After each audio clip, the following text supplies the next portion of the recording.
총선 이후에 여당이든 야당이든 만족할 수 있는 예. 그런 어떤 특별한 조치가 있었던 것도 아니잖아요. 국무총리 이제 새로 누가 지명될지도 아직 모르겠고 바뀐 것은 비서실장하고 정무수석 정도밖에 없지 않습니까? 예. 그다음에 뭐 이재명 대표하고 영수회담을 이른바 영수회담을 했지만 그걸 통해 가지고 뭐 이렇게 어떤 그 가시적인 성과가 나온 것도 예. 아니고 야, 이재명 대표 그동안은 피의자 취급하면서 만나주지 않았어요. 예. 자, 이번에는 만났는데도 만난 데서 그치지 않고 더 나아가서 아주 예민한 현안들, 이를테면 김건희 여사 특검이라든지 차장병 특검에 대해서 국민적 요구에 대해서 예. 정면 돌파하겠다. 이를테면 이런 모습을 과연 보여줄 수 있었느냐는 거예요. 자, 그러나 여전히 대통령은 똑같은 논리를 반복하고 있다. 예.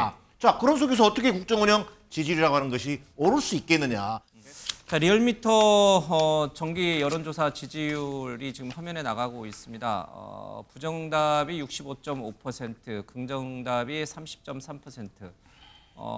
지금 2주 연속 30%대를 좀 기록하고 있습니다. 지금 50%대까지 갔던 지지율이 좀 있었어요. 근데 지금 이제 30%대로 좀 떨어져 있는 상황입니다.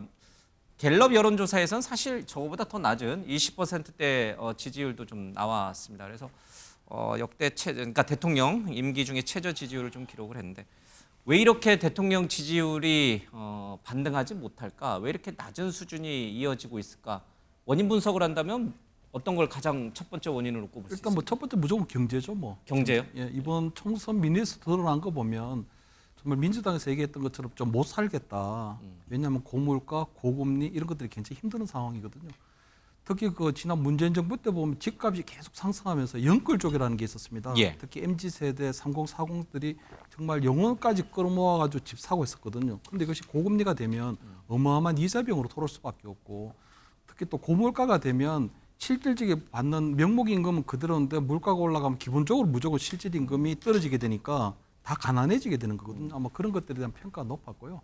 또 하나는 보면 지금 오히려 파행이 생각보다 장기화되고 있습니다. 예. 물론 국민들 대부분이 의대 정원에 대해서는 찬성을 하고 있는데도 불구하고 정부가 계속적으로 입장이 오락가락하고 있거든요. 의대 정원 늘릴 건지, 근데 늘리는데 2,000명에서 그걸 얼마나 줄일 건지, 그럼 내년에 의대 정원을 대학 각 대학에 배정한 것을 그대로 할 건지, 예. 할 건지 이러다 보니까 의협에서도 보면 자꾸 원점 재검토라는 그런 부분으로 계속 맞서고 있는 형국이 되니까 예, 예. 결국은 애꿎은 국민들만 계속적으로 불편해지고 계속 불안해지는 그런 상황이 되고 있거든요. 예. 그러다 보니까 아마 지금 생각보다 윤석열 정부가 2년 지나면서 굉장히 한미일 동맹이 강화된다거나 또는 대북 관계에서 굉장히 조금 의미 있는 성과를 냈는데도 불구하고 예. 경제라고 하는 부분 가장 밀접하죠. 그다음에 어떤 의료라는 부분, 그다음에 교육 계획이나 어떤 연금 개혁도 생각보다 어떤 성과를 못 내고 있는 부분이 예. 있거든요. 그러다 보니까 아마 그런 여러 가지 부분들이 결국 영향을 미치고 있지 않나. 저기서 나오는 예, 것도 보면 지금 뭐 말씀하신 내용이 이제 다 이제 여론조사에서도 그대로 드러나고 있습니다.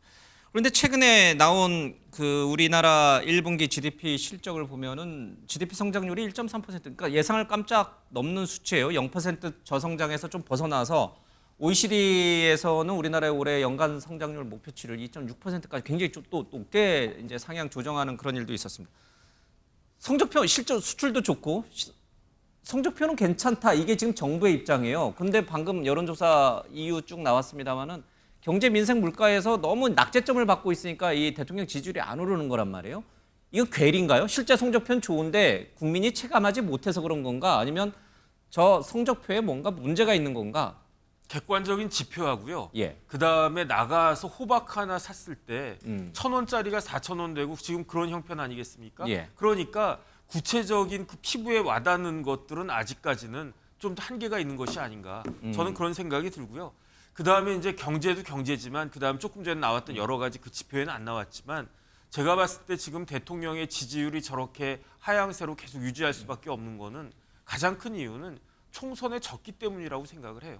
어차피 그 대통령에게 반대하고 민주당을 지지하는 사람들이 대통령을 지지할 일은 지금 같은 경우에 별로 없는데 예. 그런데 대통령을 지지하던 보수 유권자들도 이번 총선에 너무너무 크게 실망을 해서 누구한테라도 이걸 하소연하고 싶다. 예. 그런데 결국은 그런 와중에 대통령 지지하십니까? 이렇게 질문이 들어오면 아 그래도 나는 대통령 지지하겠습니다. 이런 말을 한 사람들이 얼마나 있겠습니까? 그러니까 아 그냥 무조건적으로 나는 콘크리트 같이 대통령을 갖다 지지할 거야라고 생각하는 사람들만 지금 그 지지하는 그런 모습을 보여주고 있으니까 그 숫자가 23%, 24% 그런 이야기인 거고 그다음에 총선 이후에 여당이든 야당이든 만족할 수 있는 예. 그런 어떤 특별한 조치가 있었던 것도 아니잖아요. 국무총리 이제 새로 누가 지명될지도 아직 모르겠고 바뀐 것은 비서실장하고 정무수석 정도밖에 없지 않습니까? 예. 그다음에 뭐 이재명 대표하고 영수회담을 이른바 영수회담을 했지만 그걸 통해 가지고 뭐 이렇게 어떤 그 가시적인 성과가 나온 것도 예. 아니고 오히려 민주당에 양보했더니 뒤통수를 또 더 맞았더라. 그런 이야기까지 지금 나오고 있지 않습니까? 그런 여러 가지 것들을 봤을 때 대통령 지지율이 반등하려면 조금 시간이 있어야 된다. 저는 그런 생각이 드는데 제일 중요한 건 뭐냐면요. 아무리 이렇게 극단적인 여소야대라고 하더라도 대통령 지지율이 뭐 한 40% 이렇게 올라가 주면 그러면 야당이 함부로 할 수가 없는데 지금 뭐 180 몇 석, 그 192석 대 108석 이 상황인데 대통령 지지율도 30% 미만이다. 그러면 야당의 힘이 실릴 수밖에 없는 그러한 상황이다. 그렇기 때문에 그 여당과 대통령실에서는 어떻게 하든 빨리 지지율을 올릴 수 있도록 고민을 해야 된다. 저는 그런 생각이 듭니다. 결과론적 얘기인데 정혁진 변호사의 얘기를 뒤집어 놓고 제가 질문을 다시 드리면 만약에 이재명 대표의 만남을 하지 않거나 그러니까 영수회담을 하지 않았거나 아니면 영수회담에서 대통령이 대폭 양보를 해서 뭔가 야당의 주장을 대거 수용했더라면 저 지지율이 어떻게 달라졌을까요? 그런데 안 만날 수는 없고요. 예. 어떻게 안 만나겠습니까? 안 만나면 그야말로 정치를 안 하겠다라는 이야기니까 예. 만날 수밖에 없는 그런 불가피한 상황이 있었다는 거고 그런데 이걸 대폭 양보하든 아니면 양보하지 않았던지 간에 어찌됐든지 간에 조금 더 전략적인 그러한 모습들 거대 야당을 상대하는 노련한 그런 모습들이 보여졌어야 됐는데 그런 부분들이 미흡했던 것이 아닌가 저는 그런 생각이 듭니다. 그런 부분에서 지지율 반등이 일어나지 않았다 이렇게 보시는군요. 예. 우리 정 교수님 어떻게 보세요? 지금 대통령이 총선이 지난 이후에 그러니까 총선 직후에도 이제 지지율이 굉장히 낮았습니다만은 총선이 지난 이후에 뭔가 반등의 모멘텀을 잡아야 되는데 그게 사실은 여야 영수회담이었는데 그 결과물이 그렇게 좋지 못했기 때문에 이렇게 된 것인가? 아니면은 여전히 뭐 경제 민생 물가는 사실 체감하려면 시간이 굉장히 오래 걸려요. 네, 근데 네. 이게 갑자기 드라마틱하게 좋아져가지고 대통령 지지율이 덩달아 좋아지기는 어렵거든요. 그러니까 국민은 지금 총선이 끝났는데도 불구하고 대통령이 뭐가 부족하길래 이렇게 아직도 낮은 지지를 보내고 있는 것일까? 여러 뭐 채널을 통해서 얘기할 기회가 있었습니다만 저는 대통령이 야 국민들이 보기에도요 확 바뀌었다, 확실히 바뀌었다. 라고 하는 걸 보여줄 수 있는 충분한 시간이 있었다고 저는 보여집니다. 총선 이후에 지금까지요? 총선이 지금까지. 그 영수회담을 통해서도 마찬가지였고요. 또 나가지 뭐 각종 비서실장 인선이라든지 여러 어떤 인사 조치를 통해서도 가능했고요. 또 다양한 어떤 형태의 이번 기자회견을 준비하는 과정에서 이런 민감한 현안에 대한 입장을 조율하는 과정에서도 얼마든지 예. 할 수 있었다. 자, 국정운영 지지율이라고 하는 것이요.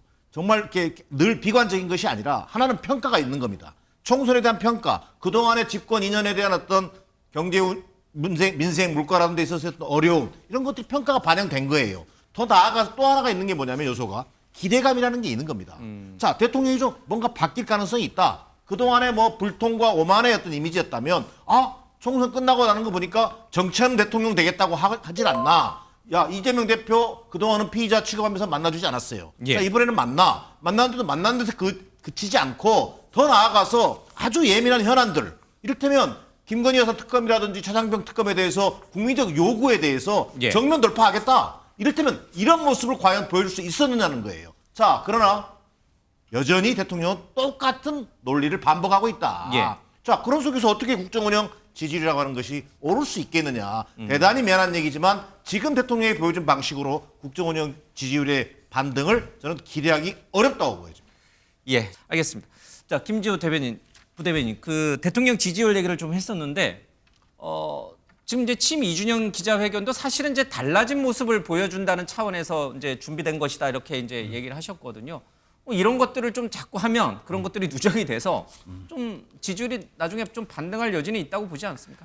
그렇죠. 왜 반등하지 않았냐 질문하는 것보다 더 지금 급락세가 멈춘 거를 좀 주목할 필요는 있거든요. 영수회담에 성과가 없다고 이야기하고 있지만 사실 이태원 참사 특별법은 통과됐습니다. 여야 합의로. 예, 그래서 그런 성과도 있었고 사실은 그동안 2년간 이 지지율이라는 게 지금 급락한 게 아니고 계속 2년간 나빴습니다. 그러면 그 사이에 무슨 일이 있었냐? 이태원 참사, 새만금 잼버리 망신, 부산 엑스포 유치 실패, 강서 선거 실패, 또 대파 민심도 있었죠. 이러한 것들이 쌓여서 고착화된 것인데 앞으로 그동안은 윤석열 대통령이 내 방식대로 예. 민심과 소통하겠다. 그래서 뭐 민심 토론회도 하고 자기 혼자 뭐 대국민 담화도 했는데 앞으로는 다른 사람이 지적하는 그러한 방법도 내가 하겠다 했기 때문에 예. 어떤 형식 말고 본질, 진짜 특검도 합의해주고 이런 본질을 가지고 정말 본인이 수긍할 때 예. 국민들이 인정하면 지지율은 언제든지 반등할 수 있을 거라 봅니다. 알겠습니다.